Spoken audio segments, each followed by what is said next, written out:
A Segunda Guerra Mundial estava em sua fase mais intensa em 1941. A Alemanha nazista, sob o comando de Adolf Hitler, dominava grande parte da Europa Ocidental, mas havia um rival poderoso no leste, a União Soviética, liderada por Joseph Stalin. 2 anos antes, em 1949, a Alemanha e a União Soviética assinaram o Pacto Molotov-Ribbentrop, um acordo de não agressão que surpreendeu o mundo. No entanto, esse pacto tinha cláusulas secretas, nas quais os dois países dividiram a Europa Oriental em esferas de influência. Enquanto Hitler usava o pacto para evitar uma guerra de duas frentes, Stalin aproveitou a oportunidade para expandir o território soviético, anexando partes da Polônia, dos estados bálticos e da Finlândia. Apesar da aliança temporária, as diferenças ideológicas entre o nazismo e o comunismo tornaram o confronto inevitável. Para Hitler, a União Soviética representava o maior inimigo ideológico e racial. Ele via os eslavos como inferiores e considerava a destruição do comunismo essencial para realizar o conceito de espaço vital, que garantiria recursos e terras férteis para a Alemanha. Além da ideologia, havia fatores estratégicos. O vasto território soviético era rico em petróleo, carvão, metais e trigo, recursos essenciais para sustentar a máquina de guerra alemã. Após o fracasso da Batalha da Grã-Bretanha, Hitler decidiu que uma vitória rápida no leste consolidaria o domínio alemão na Europa. Em dezembro de 1940, ele assinou a Diretiva 21, formalizando os planos para a invasão, a Operação Barbarossa.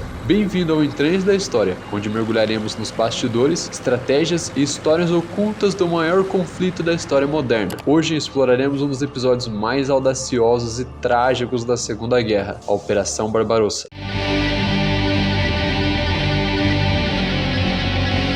Em 22 de julho de 1941, mais de 3 milhões de soldados do eixo cruzaram as fronteiras da União Soviética, iniciando a maior ofensiva terrestre já registrada. A operação envolveu 3 grupos de exércitos, cada um com objetivos claros. O Grupo de Exércitos do Norte, capturar Leningrado, o coração industrial e cultural do Norte soviético. Segundo, o Grupo de Exércitos Centro, avançar para Moscou, capturar o centro político da União Soviética. E o terceiro grupo, Grupo de Exército Sul, ocupar a Ucrânia, rica em recursos agrícolas e industriais. Os alemães confiavam na Blitzkrieg, uma tática de guerra relâmpago que combinava ataques rápidos de tanque, artilharia e bombardeios aéreos, seguidos por uma infantaria motorizada. Essa estratégia já havia garantido vitórias rápidas na Polônia e na França. Nos primeiros dias, o ataque foi devastador. O Exército Vermelho foi pego de surpresa, com sua liderança desorganizada e mal preparada. Em questão de semanas, os alemães avançavam centenas de quilômetros, destruíram milhares de aviões soviéticos ainda no solo e cercaram dezenas de milhares de soldados em batalhas como Minsk e Smolensk. No entanto,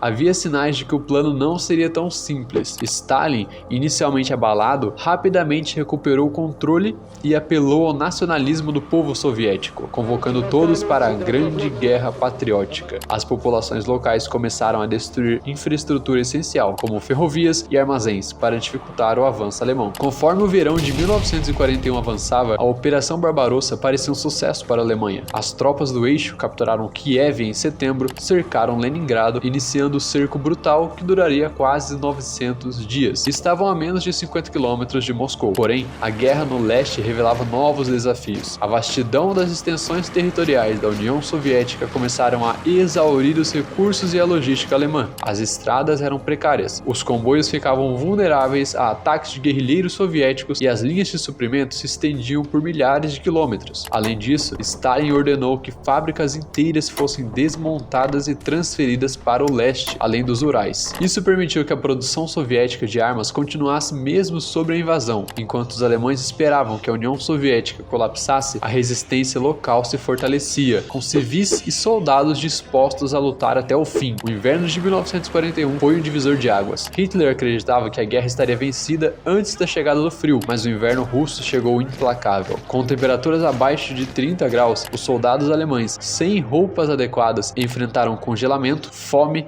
e falhas mecânicas em tanques e caminhões. A Batalha de Moscou, entre outubro de 1941 e janeiro de 1942, foi um ponto de virada. Apesar de perdas catastróficas, os soviéticos conseguiram reforçar suas linhas e lançar contra-ataques devastadores. A chegada de tropas siberianas, acostumadas com o frio extremo, ajudou a repelir os alemães. Pela primeira primeira vez, a Wehrmacht foi forçada a recuar, marcando sua primeira grande derrota na guerra. A Operação Barbarossa, que deveria ser uma vitória rápida e decisiva, tornou-se um desastre estratégico para a Alemanha nazista. Em vez de destruir o Exército Vermelho e tomar a União Soviética, a campanha prolongou a guerra, drenando recursos e homens que Hitler não poderia repor. Os números são assustadores. Milhões de soldados morreram. A destruição causada pelo conflito devastou regiões inteiras da União Soviética. No entanto, o fracasso em capturar Moscou e em aniquilar a capacidade de resistência soviética marcou o início do declínio do Terceiro Reich. A Operação Barbarossa é lembrada como um exemplo de arrogância e estratégia de Hitler e da resistência de um povo determinado a lutar por sua sobrevivência. Gostou do vídeo?